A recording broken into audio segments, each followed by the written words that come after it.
অতি মৰ্মান্তিক ঘটনা হ'ল আৰু এইটো অকস্মাতে কথাষাৰ শুনি কালি বহুত দুখ পালোঁ যে ভবা নাছিলোঁ আমি সপোনতো ভবা নাছিলোঁ সি যে এনেকুৱা এটা কাম কৰিব বুলি পটককৈ কথাষাৰ খবৰ পাই পিনে ওচৰৰ এগৰাকী বৰমাকে খবৰ দিলে যে তোমালোকে চোৱাচোন এনেকৈ নিউজত পাইছোঁ টিভিত দি আছে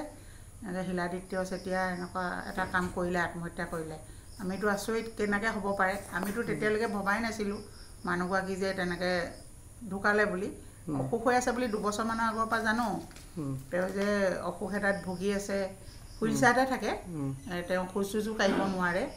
ইমান পৰ্যন্ত হৈ গ'লে শাহুৱেকৰ ঢুকুৱা সকামত গৈছে আমাৰ বৰজনা দুজন গৈছিলে তেওঁলোকে দেখি থৈ আহিছে যে বোৱাৰীগৰাকী দেখোন নুঠিলেই হুইলচেয়াৰতে বহি ঘূৰাই লৈ ফুৰাইছে ঘৰৰ ভিতৰতে একো কৰিব পৰা নাই চব শিলাদিত্যই কৰিছে এনেকৈ কৈছে আৰু তাৰপৰা শুনি সেইটো কাৰণে খবৰ পাওঁ আমি যে তাৰ মানুহগৰাকী অসুখ বুলি সি বাহিৰলৈও নিলে বাহিৰলৈ নি ঠিক কৰিব নোৱাৰিলে লাষ্ট ষ্টেজ বুলি ক'লে এইটো তাৰপৰা আহি এতিয়া গুৱাহাটী নেমকেয়াৰ হস্পিটেলত ৰখোৱা হৈছিলে আজি 4 মাহমান হৈছিলে ৰখোৱা অকস্মাতে কালি তেওঁ বিয়োগ হ'ল বিয়োগৰ দুখতে নিউজত পোৱা মতে এতিয়া বিয়োগৰ পিছতে সি নিজৰ পিষ্টলেৰে মূৰত আঘাত কৰিলে বুলি কৈছে আৰু গুলীয়াই হত্যা এখন বিল্ডিঙতে পৰি আছে বুলি কৈছে সেইটোৱে আৰু এতিয়া তেখেতে কিমান চন মানত পুলিচৰ বা আৰক্ষী বিষয়া হিচাপে 9 চনত হৈছিলে 9 চনত হৈছিলে তাৰ চাকৰি পোৱা আগে আগে দেউতাকে আনিছিলে ইয়ালৈ চবকে আমাক চিনাকি কৰালে এইখন যে পুৰণা অৰিজিনেল ঘৰ এয়া খুৰা খুৰী হয় তোমালোকে ভৱিষ্যতে আহিবলৈ নতুন প্ৰজন্মক চিনাকি দিছিলেহি তেওঁ আহিবা তোমালোকে কেতিয়াবা ঘৰ খুৰা খুৰীয়ে হয় তোমালোকৰ আমাৰ পুৰণা ঘৰ এয়া আমাৰ মা দেউতাৰ ঘৰ তেনেকৈ বুলি কৈ চিনাকি কৰাইছিলেহি আহিয়ে থাকে বিহু সংক্ৰান্তিও আহিছিলে তাৰপৰা কোনোবা আমাৰ শহু দেউতা ঢুকাওঁতে আৰু শাহুমা ঢুকাওঁতে আহিছে তেওঁলোক খবৰ খাতি লৈছেহি যথেষ্ট সহায়ো কৰিছিলে তেওঁলোকে বহুত ভাল আছিলে তাৰমানে মাক দেউতাকো ভাল আছিলে সিও খুব অমাই এতিয়া তেখেতৰ ঘৰ আৰু লগত পৰিয়ালত আৰু কোন কোন আছে পৰিয়ালত 2গৰাকী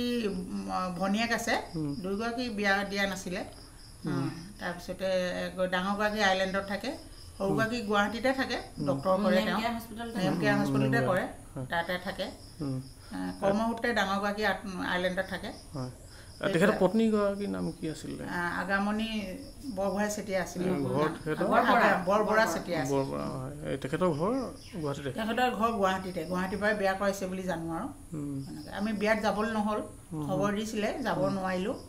আমাৰো পৰিয়াল খুব কম ঘৰৰ সদস্য কম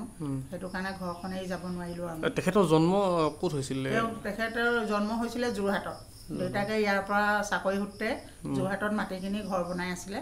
এতিয়া নাই বাৰু ঘৰ দুৱাৰ বিকিলে গুৱাহাটীত আছিলে হাতীগাঁৱত এই মুহূৰ্তত কিনো ক'ব বৰ মৰ্মান্তিক দুখ পাইছোঁ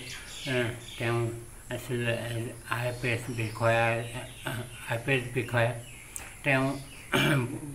তিনিচুকীয়া বৰপেটাত গোলাঘাট এইবোৰত মানে হেৰি কৰ্মসূত্ৰে থাকিছিলে আৰু এই তেওঁ পৰিবাৰ অসুস্থ হৈ আছিলে এই অসুস্থতাৰ ফলত মৃত্যু ঘটিলে আৰু সেইদিনাই কালি অৰ্থাৎ তেওঁ 4 পিষ্টলেৰে তেওঁ মূৰত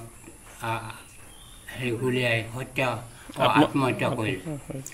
তেওঁ কৰ্মসূত্ৰে গুৱাহাটীত আছিলে হাতীগাঁও তেওঁ বাঘভৱনত আছিলে তেওঁ মানে পৰিয়ালত এতিয়া মাত্ৰ ভগ্নী 2জনে এৰি থৈ গৈছে মৃত্যু সময়ত আৰু তেওঁ সন্তান নাছিলে